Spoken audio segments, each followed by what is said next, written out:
माही के लिए वो लम्हा जैसे वहीं ठहर गया। उसकी रातों की नींद गई और वो दिन का चैन भी गंवा बैठी। जहाँ जाए जहाँ देखे सिर्फ अरमान ही उसे नजर आता। वो हर पल उसके ही ख्यालों में खोई खोई रहती। खुद में आए बदलाव को वो बखूबी महसूस कर रही थी। कॉलेज में भी पढ़ाई में उसका मन ही नहीं लग रहा था। उसकी सहेली मीना भी उससे जानना चाहती थी आखिर माही को हुआ क्या है। एक दिन मौका देख उसने माही से पूछ ही लिया, क्या बात है माही, आजकल तेरा ध्यान किधर रहता है? कुछ तो छिपा रही है तू मुझसे। मीना के बार बार पूछने पर माही ने उसे बता ही दिया। आखिर उसे भी तो कोई हमराज चाहिए था जिससे वो अपनी मन स्थिति बयां कर पाए। माही ने मीना से कहा, ध्यान से सुन यार, ये बात मैं किसी को बता भी नहीं सकती। ये 2 महीने पहले की बात है जब मैं मेट्रो से घर जा रही थी तो शाम के वक्त मेरी मुलाकात एक लड़के से हुई। उस दिन मेट्रो में थोड़ी कम भीड़ थी। मैं एक कोने वाली सीट पर बैठ गई। अगले ही स्टेशन पर एक लड़का मेरे पास आकर बैठा। मैं अपने मोबाइल फोन में लगी हुई थी कि वो बोला, आप जे कॉलेज में पढ़ती हैं ना? मैंने उसे देखा और कहा, हाँ, पर आप कैसे जानते हैं? उसने कहा, आपको कौन नहीं जानता, मैं भी जे कॉलेज में ही पढ़ता हूँ और फंक्शन में आपको गाते हुए भी सुना है। आप बहुत ही सुरीला गाती हैं। दिखने में वो शालीन लग रहा था तो मुझे भी उससे बात करने में इंटरेस्ट आ रहा था। मैंने उससे पूछा कि आप कौन से ईयर में हैं? उसने बताया लास्ट ईयर है उसका। हमारी काफी बातें हुई। अरमान नाम है उसका। सच बताऊं तो मुझे वो पसंद आ गया है। मैं उससे प्यार करती हूँ और वो भी मुझसे प्यार करता है। हमने एक दूसरे का मोबाइल नंबर भी ले लिया है। हम रोज एक दूसरे से बात करते और रोज मिलते थे। यार, अब मैं उसके बिना नहीं रह सकती। मीना ने कहा, जब तुम दोनों एक दूसरे को प्यार करते हो तो परेशानी क्या है? माही ने कहा, वो यहाँ पर अपने मामा के घर रहता है और उसका घर लखनऊ में है। उसकी पढ़ाई का सारा खर्चा उसके मामा उठा रहे हैं, इसलिए वो ठीक से पढ़ाई कर सबसे पहले अच्छी नौकरी पाना चाहता है। मीना बोली, इसमें क्या प्रॉब्लम है? ठीक ही तो बात है। माही ने बताया, पहले तो मुझे भी ठीक ही लगा था, पर 3 दिन हो गए हैं, ना तो अरमान की कोई खबर है, न ही उसका फोन लग रहा है। मीना बोली, तू परेशान मत हो, हम उसकी क्लास से पता कर लेंगे। मीना और वो वहाँ से निकल जाते हैं। कॉलेज में पता लगाते हैं। उन्हें पता चलता है कि अरमान तो 1 महीने की छुट्टी लेकर लखनऊ गया है। माही को कुछ समझ नहीं आता।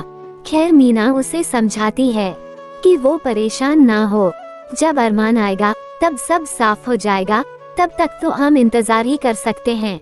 माही को अरमान की हर पल याद आती।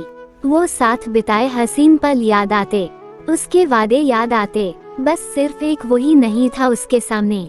उसकी हर बात तो उसे उसकी याद दिलाती। उसके लिए ये 1 महीना सालों बराबर था।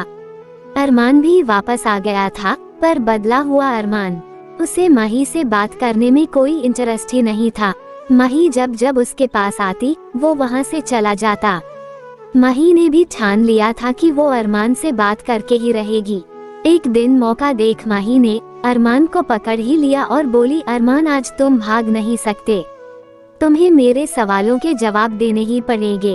अरमान ने कहा, ठीक है, तुम्हारा मुजरिम तुम्हारे सामने है, पूछो क्या पूछना चाहती हो। माही ने कुछ नहीं कहा। वो अरमान के गले लग गई और बोली, बताओ ना, मुझे क्यों अपने से दूर रखना चाहते हो? अरमान भी रो रहा था। दोनों ही एक दूसरे से लिपट कर रोने लगे। जब दोनों थोड़े शांत हुए तब दोनों ने बात करनी शुरू की। अरमान ने कहा, माही, मैं तुमसे प्यार करता था, प्यार करता हूँ और हमेशा करता रहूँगा, पर मैं तुम्हें दुखी नहीं देखना चाहता। माही ने कहा, बताओ तो सही बात क्या है, यूं बातों को ना उलझाओ। अरमान बोला, तो सुनो, मैं 1 महीने की छुट्टी लेकर लखनऊ नहीं बॉम्बे गया था। मेरी तबीयत कुछ सही नहीं चल रही थी तो मैंने कुछ टेस्ट कराए।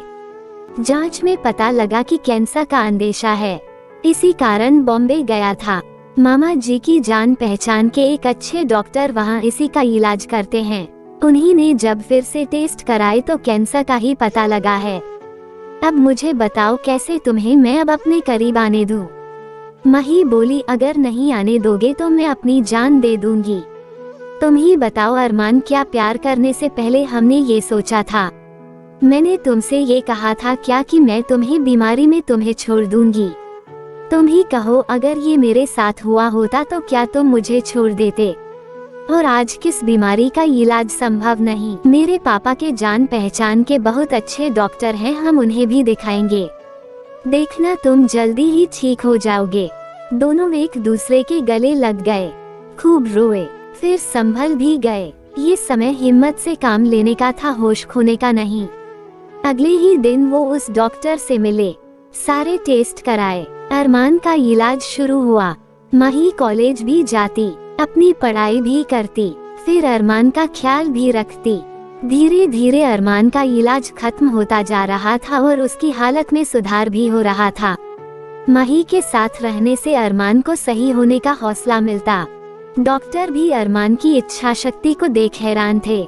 जब अरमान के सारे टेस्ट फिर से हुए तो सबकी खुशी का ठिकाना ना रहा, क्योंकि अरमान अब ठीक हो गया था। मही और अरमान ने दुनिया को ये दिखा दिया, अगर प्यार सच्चा है तो वो ताकत रखता है सब कुछ सही करने की। मही और अरमान अब शादी कर चुके हैं। अरमान अब बिल्कुल ठीक है। दोनों ही एक दूसरे का साथ पाकर खुश हैं।